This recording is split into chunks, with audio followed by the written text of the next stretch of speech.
How many of you have a whole plethora of different tool sets used in your agencies? Lots of you? DoD is actually standardizing on 2. And, you know, it's really, it's IBM Same Time and Adobe Connect.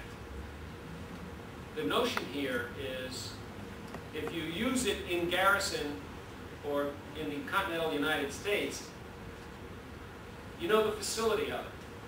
If you deploy to theater and use the same one, you reduce learning curves, right? So if people get to know and to use one particular collaborative tool set, then it's much easier for what? To collaborate across the enterprise. Instead of having, you know, the 10th Mountain Division use one and the 101st Airborne to use another. Doesn't make sense. So once again, from an enterprise perspective, standardize on 1, 2, or 3, train on them, and then use those when you deploy or use them in the field. Okay? So it also saves a lot of money. So there was actually a competition, they referred to it as button 1, button 2.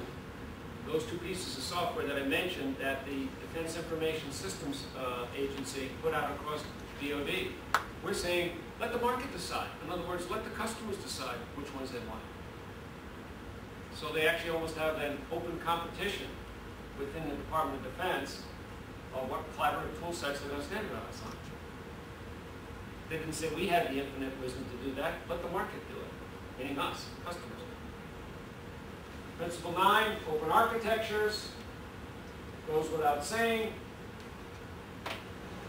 Put something in there, you've got to be able to access it. The stuff's got to work both upward chaining, backward chaining, and any particular piece of software across the enterprise. So if you architecture gurus out there, the whole open architecture model is there. All right, 11, robust search capability. This is a tough one. We have a very robust search engine called Autonomy that underlies the backbone, goes through the Army Knowledge Online database, which reaches 1.2 million. We're only using about 7% of the capability because the information assurance folks say, no, you can't go there in other places. So when you try to discover stuff in AKO, it's not good. We have issues.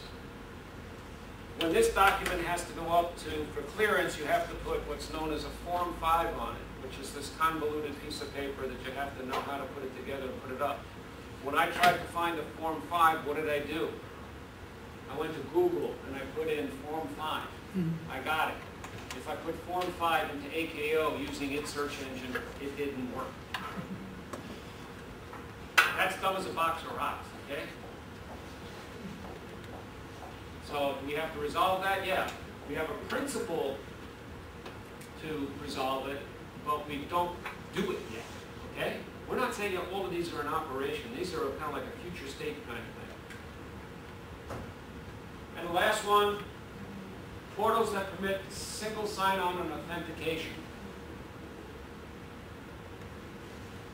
Now, this could be cloud computing. Any portal you actually particularly make sure you are you, and that when you sign on, you can get into the crown jewels of the organization. You can get into the intellectual and structural capital of the entire enterprise. You don't have to have a password within reason to get into all the different sections of it. In our case, over here, we have AKO, Army Knowledge Online, and then that's going to morph into Defense Knowledge Online, in theory. There's a push for that, because why? Think about it. Army units deployed right next to Marine units, right? They're in theater right next to each other. Wouldn't it be nice if they could communicate? Yeah, they can communicate with radios and all that other stuff. But wouldn't it be nice if, in fact, they're all, linked within one particular portal system for all those communities of practice, locally to even flourish?